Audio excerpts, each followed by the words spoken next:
Amis de la poésie, bonsoir. Nous allons aujourd'hui aborder un thème un peu sensible, puisque nous allons parler de terrorisme. Enfin, plus précisément, nous allons évoquer le terrorisme anarchiste de la fin du XIXe siècle et chercher à comprendre le charme que pouvaient y trouver les poètes de l'époque. Pour cela, nous évoquerons deux activistes anarchistes que sont Ravachol et Auguste Vaillant. Puis, nous lirons quelques réactions de la part de lettrés suite à l'attentat de Vaillant contre le Parlement. Nous nous arrêterons alors sur l'un d'entre eux, le poète aujourd'hui méconnu Laurent Théiade, ayant lui-même perdu un œil dans un attentat anarchiste. Nous verrons comment ces anarchistes de salon que sont les poètes percevaient et s'alliaient à ce mouvement. Si le terrorisme fait presque partie de la vie courante en ce début de XXIe siècle, il n'a en réalité rien de nouveau. Il y a un demi-siècle, nous étions dans les années de plomb. De leur côté, les fédayines libanais étaient tout aussi actifs. Il y a eu aussi des attentats de la part des Corses, des Basques et même des Bretons. Il y en a eu d'autres durant l'occupation allemande. Dans les années 30, il y a eu ceux de la Cagoule, et en 1914, l'assassinat du duc François-Ferdinand d'Autriche était un attentat du fait de nationalistes serbes. Avant cela, il y a eu des attentats contre Napoléon ou contre Henri IV. Mais ce qui m'intéresse aujourd'hui, c'est la vague d'attentats anarchistes des années 1890 et ses liens avec la poésie symboliste. En 1891, 15 ans après la fameuse Commune de Paris, une grande manifestation eut lieu pour le 1er mai dans le nord de la France, réclamant des journées de 8 heures de travail en place des 12 heures quotidiennes 6 jours sur 7. La manifestation, qui se voulait festive et pacifique, fut vite réprimée par les autorités qui firent même intervenir le 84e régiment d'infanterie d'Avesnes. En fin de journée, la tension monte et les soldats sont à quelques centimètres à peine des manifestants. Pour se libérer, le commandant ordonne aux soldats de faire pointer leurs baïonnettes. Collés contre la foule, les soldats doivent, pour s'exécuter, faire un pas en arrière. Ce pas en arrière est pris par les manifestants comme un signe de victoire et ils commencent à charger. Le commandant de l'armée ordonne alors d'ouvrir le feu. 9 morts et 35 blessés en l'espace de quelques secondes. L'histoire retiendra cet événement comme la fusillade de Fourmies, du nom de la ville. Le même jour, le 1er mai 1891 donc, un scénario sensiblement similaire se déroule dans la ville de Clichy. S'il y eut des échanges de coups de feu, il n'y eut pas de morts. Mais quelques policiers ont été légèrement blessés. 3 anarchistes sont aussitôt arrêtés et une fois arrivés au poste de police, rudement passés à tabac. Lors de leur procès, l'avocat général requiert la peine de mort contre l'un des prévenus. Personne ne sera condamné à mort, mais les peines restent sévères, entre 3 et 5 ans de prison ferme. Ce mélange d'injustice et de violence policière poussera un certain Ravachol à passer à l'action. Ravachol est un jeune homme né dans le Forez, non loin de cette sinistre ville qu'est Saint-Étienne. Dès l'âge de 8 ans, il travaille comme mineur, comme chaudronnier, comme cordier. Sensibilisé très jeune à la misère de la condition ouvrière, il sera attiré par les idéaux anarchistes. Passé l'adolescence, il se lance dans la contrebande d'alcool, puis dans la fabrication de fausses monnaies, avant de se tourner vers le cambriolage. Il profane également la sépulture de la baronne de Rochetaillé pour dépouiller le cadavre de ses bijoux. Mais il n'y avait hélas aucun bijou sur la défunte. Il tue et dévalise ensuite un vieil ermite qui cachait chez lui de l'argent, finit par se faire arrêter par la police, mais parvient à fuir. Il met alors en scène son suicide et s'exile à Barcelone, où il apprendra à fabriquer des bombes. Revenu d'Espagne pour s'installer à Paris, Ravachol entendra donc parler des injustices faisant suite à l'affaire de Clichy et décide de passer à l'action. Avec des complices, il vole dans une carrière 360 cartouches de dynamite et 3 kg de poudre. Il songe d'abord à faire exploser le commissariat de Clichy, mais se rend compte de la difficulté de faire entrer une marmite pleine de dynamite dans le commissariat. Il change alors d'objectif et vise le conseiller Edmond Benoît, président des assises lors de l'affaire de Clichy. Le 11 mars, vers 6 heures du soir, Ravachol dépose sa bombe sur le palier du premier étage de l'immeuble où vit le conseiller. La bombe explose et une personne est blessée. Le conseiller Benoît, qui vivait au 4e étage, sort indemne de l'explosion. 5 jours après l'attentat, Ravachol est dénoncé Et s'il parvient à échapper à la police, il a bien l'intention de continuer son œuvre et réaliser un nouvel attentat contre l'avocat général.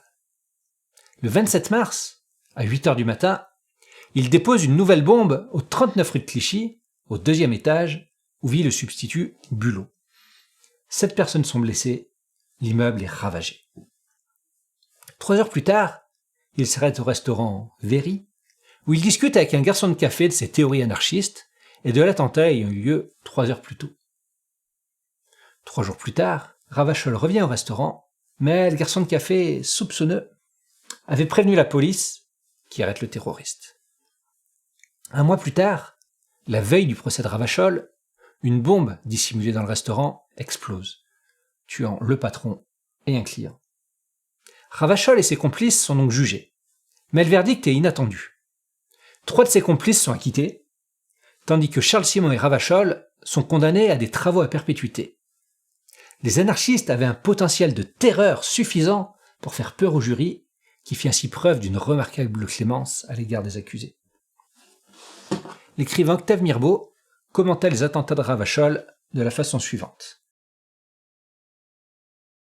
La société aurait tort de se plaindre. Elle seule a engendré Ravachol.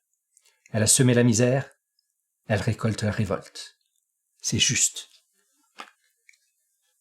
Le 21 juin, à Montbrison, dans la Loire, Ravachol est jugé pour plusieurs de ses crimes antérieurs aux attentats, notamment la violation de la sépulture et l'assassinat de l'ermite. Il est condamné à mort. Il accueille le verdict au cri de « Vive l'anarchie !» C'est là qu'Auguste Vaillant intervient.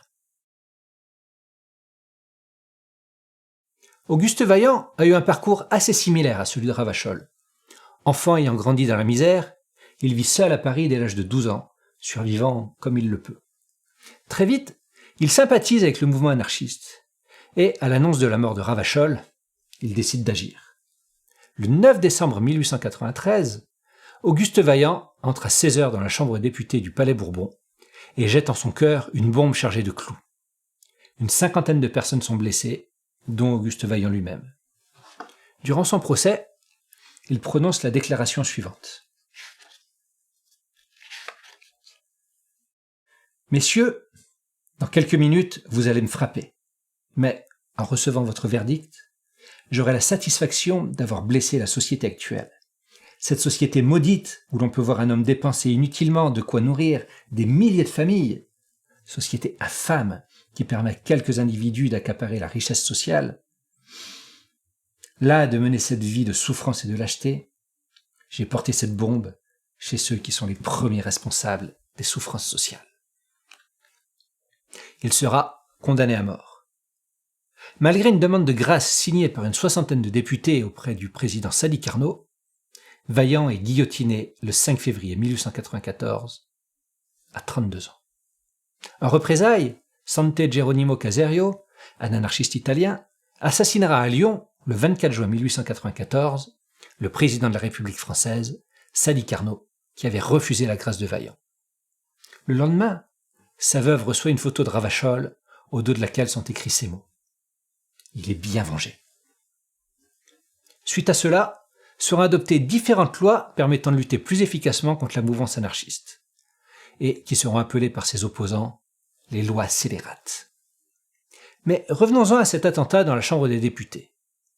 Le soir même, le journaliste Paul Brûlat, qui assistait au traditionnel dîner des rédacteurs de La Plume, eut l'idée de recueillir à chaud les réactions de quelques hommes de lettres présents ce soir-là, et qui, tour à tour, écrivirent et signèrent sur 3 feuillets in-octavo un mot d'esprit. Paul Verlaine fut celui qui, ce soir-là, eut le moins d'inspiration. J'avoue m'y peu connaître, mais mon avis est que c'est d'une assez belle infamie. Le poète Émile Goudot, que l'histoire n'a guère retenu, écrivit « À coup raté, jamais enfant ne vient ». Stéphane Mallarmé marqua d'abord « beau livre » avant de rayer le mot « beau » de sa phrase. Je ne sais d'autre bombe qu'un livre. L'anarchiste Pierre Martinet, ayant forcément quelques sympathies pour Vaillant et ses camarades, fit preuve d'un certain enthousiasme.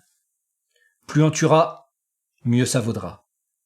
Hardi, les gars, c'est Germinal qui fera pouiller les semailles. Pousser, pardon. C'est Germinal qui fera pousser les semailles. Germinal, vieille poésie. Parlant de Germinal, Émile Zola a lui aussi autographié le feuillet. Aux époques troublées, la folie souffle, et la guillotine pour encore moins qu'un idéal nouveau.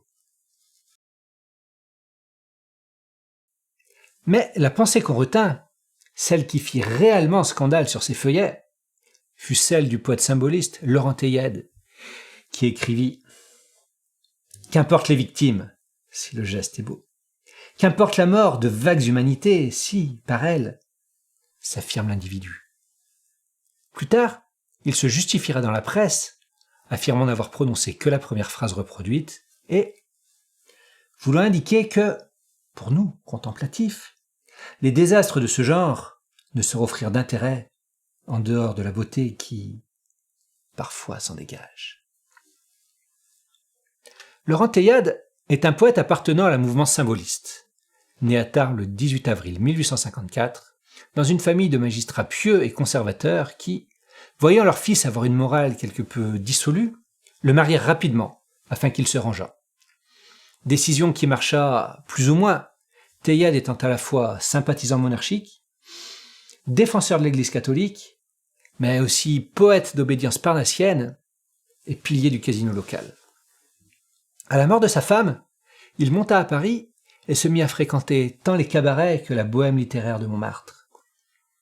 Son recueil de poèmes vitraux a une veine à la fois liturgique, mystique et profane, reflète ses contradictions. Très vite, il embrasse l'anarchisme de tout son être et exprime avec beaucoup de bruit sa haine de la bourgeoisie dans ses recueils, à travers les groins et au pays du mufle, dont est extrait les poèmes suivants, ayant pour nom Barcarolle. Sur le petit bateau-mouche, les bourgeois sont entassés, avec les enfants qu'on ne mouche pas assez. Combien qu'autour d'eux la Seine regorge de chiens crevés, ils jugent la brise saine dans les billancours rêvés. Et mesdames leurs épouses, plus laides que des empouses, affirment qu'il fait grand chaud, et s'épaulent sans entrave à des japonais très graves, dans leur complet de gaucho. La barcarolle est un genre musical ternaire, dont l'accompagnement rythmique lent évoque le mouvement d'une barque. À l'origine, c'était le chant des gondoliers vénitiens. L'autre mot inhabituel du texte est « empouse », qui renvoie à Empousa, démon femelle de la mythologie grecque. Le poème en lui-même n'est que transpiration de l'haine anti-bourgeoise qui habite Teyade. Ces bourgeois entassés, satisfaits de leur croisière, médiocres au milieu des effluves de cadavres canins. On retrouve dans ce texte beaucoup d'échos à d'autres poèmes de Teyade. Les épouses sont laides, comme dans Place des Victoires, les femmes laides qui déchiffrent des sonates, comme laide dans Initiation, la Vénus d'un poids énorme. Leur progéniture, qu'on ne mouche pas assez, est décrite dans Chemin des Glogues, couleur de morve et de caca. Les hommes et les lieux sentent incurablement mauvais. Odeur des pieds, bourgeois qui ne sent pas le musc, odeur de vomi, rot édifiant, la laine qui mettrait en fuite le grand Khan. Teyade se livre à une poésie du laid, du rance, du souillé. La dégradation des corps y est dégradation d'un corps social attiré par des idéologies qu'il juge délétères. Quelque temps après l'attentat d'Auguste Vaillant, qui permit à Laurent Teyade de lancer son célèbre mot « Peu importe les victimes, si le geste est beau », le poète fut lui-même victime d'un attentat. Attablé au restaurant Foyot avec une jeune femme, une bombe explosa. Teyade fut grièvement blessé. Il fut hospitalisé 6 semaines durant et perdit un œil. La presse parisienne se gaussa de l'arroseur arrosé et l'Écho de Paris alla jusqu'à saluer la bombe intelligente. À peine sorti de l'hôpital, Teyade publia un article confirmant toute sa sympathie pour l'anarchisme et provoquant en duel plusieurs journalistes qui l'avaient alors insulté. Laurent Teyade était un grand habitué des duels. Il était agressif, provocateur, cinglant, et n'hésitait pas à se lancer dans des duels au pistolet ou à l'épée. il fut plusieurs fois gravement blessé et même une fois estropié dans un duel contre son ancien ami Maurice Barrès. C'était certes un anarchiste de salon qui n'a guère connu la misère, mais c'était tout de même un homme d'action. Si je parle d'anarchisme de salon, c'est parce qu'à cette époque, être anarchiste était à la mode, particulièrement dans le milieu symboliste. Lazare, Mirbeau, Quillard, Fénéon, Gourmont et même Mallarmé avaient une certaine sympathie pour l'anarchisme, et des revues comme Le Mercure de France ou La Plume se revendiquaient également d'un certain anarchisme. Tous ces révolutionnaires de salon savaient-ils vraiment ce qu'était l'anarchisme ? On peut en douter. En étudiant les travaux de ces artistes, on a même plutôt l'impression que ce n'est pas tant l'idéal socialiste de l'anarchisme qui les séduit, mais plutôt la violence des actes réalisés en son nom. Mallarmé en donne une vision encore plus poétique, parce que pour lui, le seul intérêt de ces bombes, c'est la lueur qu'elle émet. Lueur qui éclaire le monde, expose au grand jour les mythes que l'humanité se raconte. Mais cette lueur est trop brève pour être vraiment intéressante. Les engins, dont le bris illumine les parlements d'une lueur sommaire, mais estropie à faire grand pitié des badauds, je m'y intéresserai en raison de la lueur, sans la brièveté de son enseignement qui permet au législateur d'alléguer une définitive incompréhension. Je récuse l'adjonction de balles à tir et de clous. Henri de Régnier reporte dans ses carnets cette phrase de Mallarmé. « Il n'y a qu'un homme qui ait le droit d'être anarchiste, moi, le poète, puisque seul je fabrique un produit dont la société ne veut pas, en échange duquel elle ne me donne pas de quoi vivre. » De son côté, en 1906, Théiade rompit avec l'anarchisme et publiait une lettre dans Le Gaulois. Une lettre dont voici un extrait. « Je me suis autrefois paré du nom d'anarchiste. Hélas, quand on a déduit les névropathes, les déments et les cambrioleurs de l'anarchie, il reste, à Paris et reclus, qui est mort, et moi-même, qui m'en va, un effectif si restreint qu'on ne le peut envisager sérieusement. Si la chose était à refaire, je ne marcherais plus avec mes anciens compagnons. Ils sont pour la plupart trop bornés, trop lâches et trop ingrats. » En 1914, Laurent Théiade, dans un élan de patriotisme, voulut s'engager pour défendre la France. Âgé de 60 ans, ce fut bien sûr impossible. À la fin de la guerre, il pencha au contraire du côté du pacifisme et mourut le 2 novembre 1919, borgne, estropié, rongé par la prise de drogue et victime de congestion pulmonaire à répétition.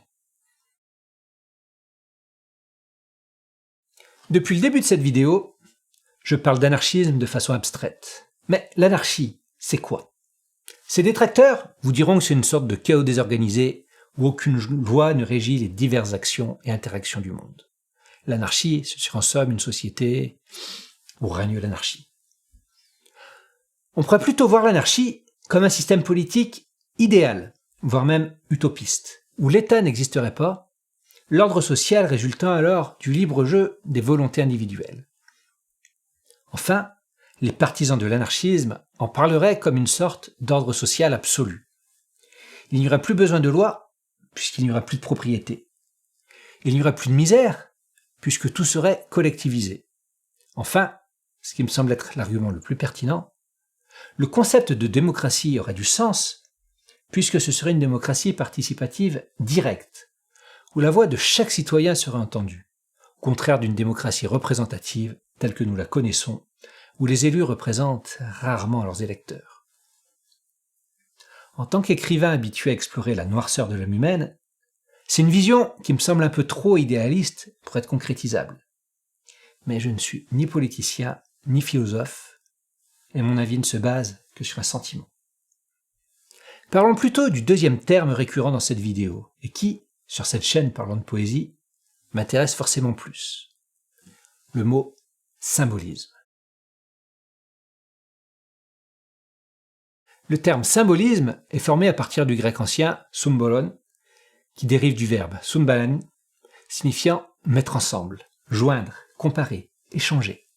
Le terme désigne ainsi l'analogie que cette poésie souhaite établir entre l'idée abstraite et l'idée telle qu'elle est exprimée.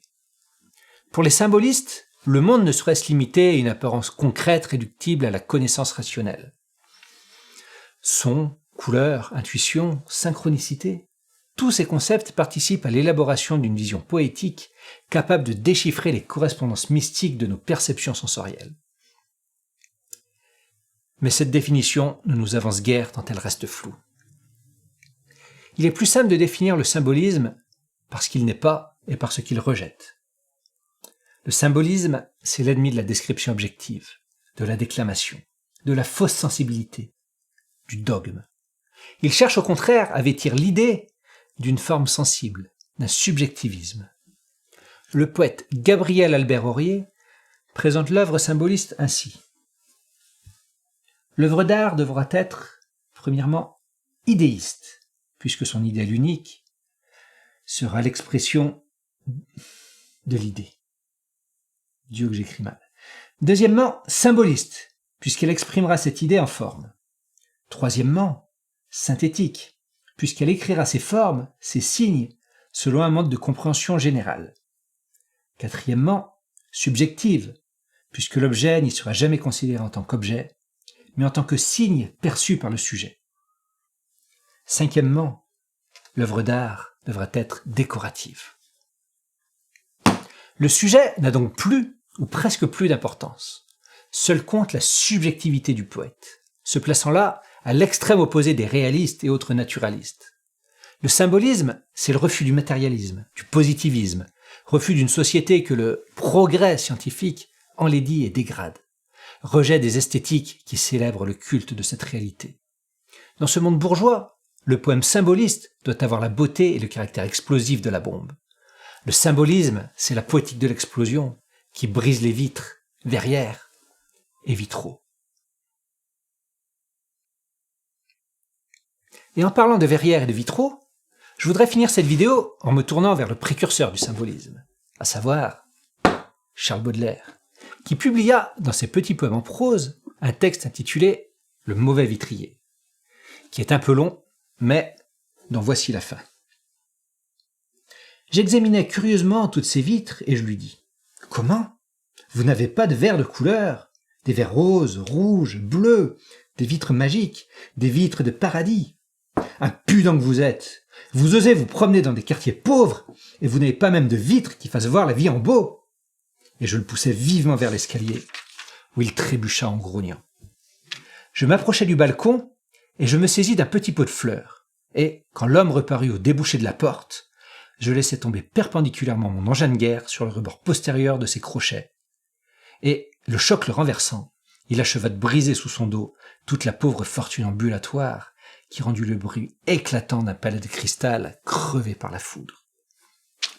Et, ivre de ma folie, je lui criai furieusement « La vie en beau ! La vie en beau !» Ces plaisanteries nerveuses ne sont pas sans péril, et on peut souvent les payer cher.